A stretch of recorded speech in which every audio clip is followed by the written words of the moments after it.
Hey there, and welcome to another one of my YouTube videos. I took my hair out.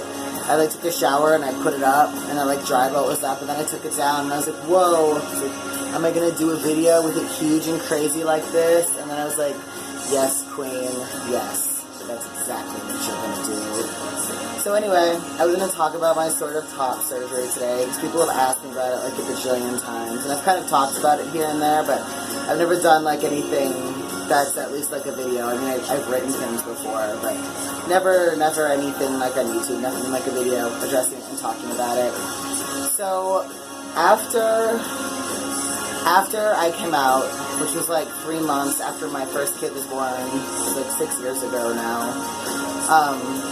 it was only a year that I had been out before I had this surgery, and probably 2 or 3 months after I came out, one of my friends was like, well, why don't you try and get a chest reduction or something through insurance?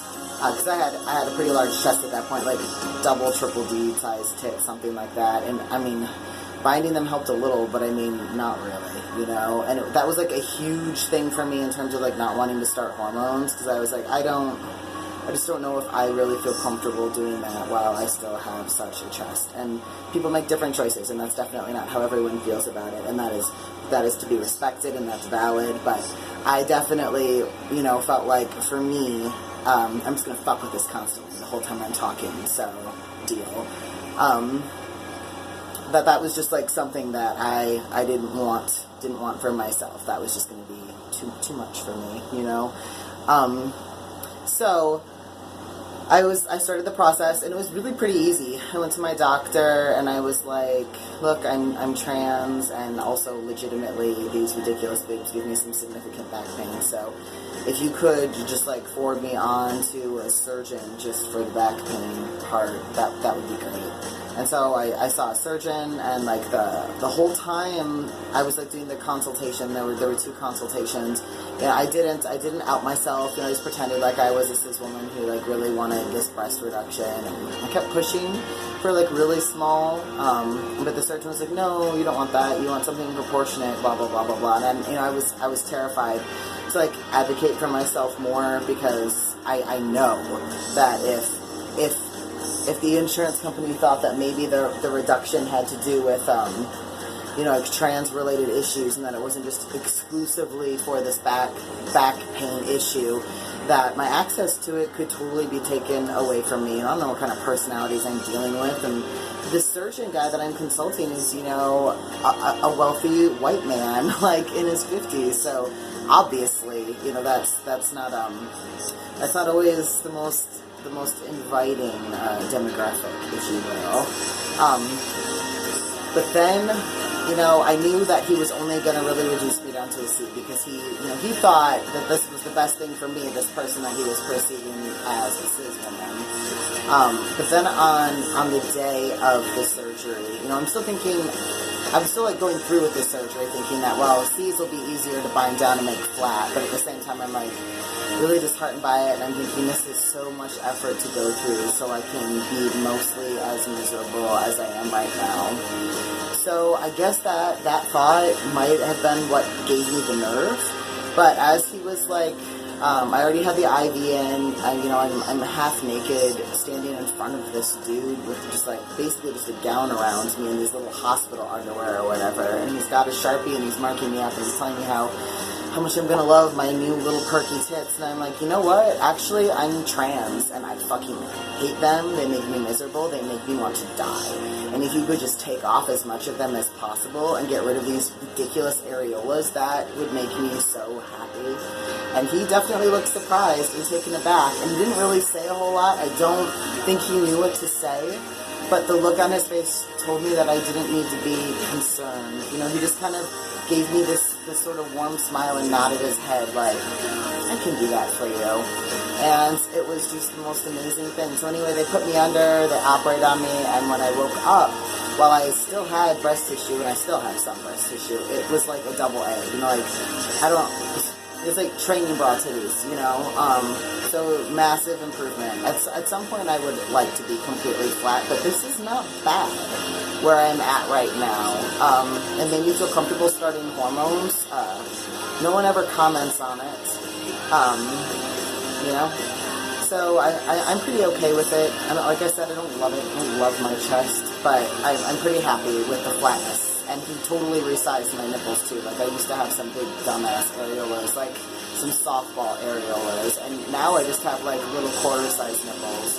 So that is amazing and beautiful, and I'm incredibly grateful for it.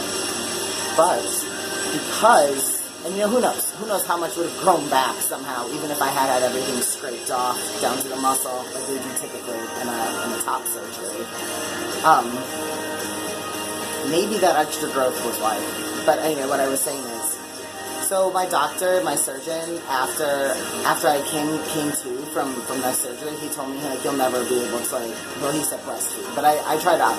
I'm trying to like get myself to start saying chest feeding instead of breastfeeding because it's more inclusive. Even though I personally don't find the word breast to be like as triggering to me in like terms of like breastfeeding or breast tissue. I know that some people do. So chest feeding is a nice neutral word that you can say instead, and that I should be striving to say consistently every time. I don't, so I'm working on that. Told me I'd never be able to chest feed again. And then my midwife, you know, while I was going through the second pregnancy, definitely echoed that as well, saying, you know, well, you never know. Nature is amazing, but you know that the odds of that are really unlikely because the way that chest, you know, mammary tissue works is that you have all of these little modified sweat glands essentially that produce this milk, and then they're channeled through these ducts, and these little ducts make channels through your nipple so that you know, the milk can be sucked out or whatever. So when you have your nipples completely removed and put back on you again like I did, all of those channels are severed, and of course all of that tissue of mine was mangled because it was chopped and cauterized, and you know, pretty much nothing left from what I had started with. But some fucking how, you know, during this pregnancy, shit reconnected itself, and there really wasn't that much more growth. I mean, there was a tiny little bit of swelling that's pretty much gone down now. I mean, probably nobody noticed it but me. But all those little channels fucking reconnected and regrew themselves, and I did. I lactated on both sides after the baby was born. I did some chest feeding because that comforted the baby and they liked it, but I wasn't producing a whole lot. So I pumped what I could, you know, I was maybe pumping like a couple ounces a day. That's it. Not too much.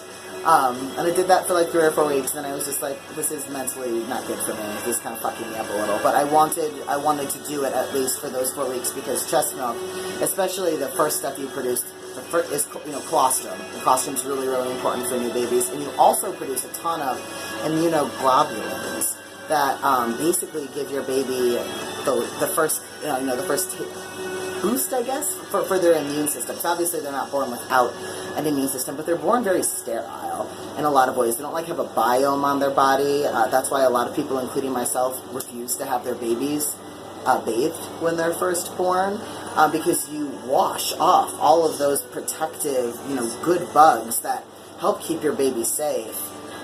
You don't want to clean your baby too much at first. You want to bathe sparingly. And it's the same sort of idea with those immunoglobulins in the chest milk, that it gives your baby an advantage. It helps give their immune system like a little starter pack for how to fight some of the bugs that they're going to locally be exposed to.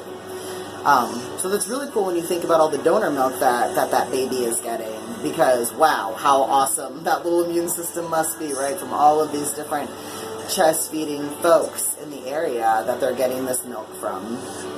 So yeah, that's my short little top surgery story there. It's not really like an actual top surgery, it's more of a super duper reduction. And it wouldn't have happened at all if it wasn't for this random act of kindness when I decided to like spring my true self and my true desires on this super nice unexpected surgeon at the very last minute, and bless him, because he was just wonderful. And I don't know if he'll ever know how much that act of kindness improved my quality of life, like immensely, absolutely immensely.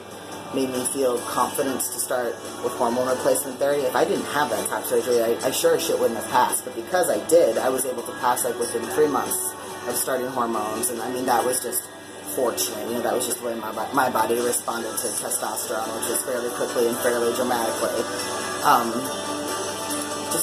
I've been very blessed. I've been very lucky. I spent a long time pretending that this wasn't who I was. And then when I finally decided that I was going to stop hiding that, and that I was going to live my truth, it's amazing how things just sort of magically fell into place and continue to magically fall into place for me. So yeah, that's that. That's my top surgery story, and if you have any more questions about it, you can feel free to comment them below. Yeah, have a nice rest of your night.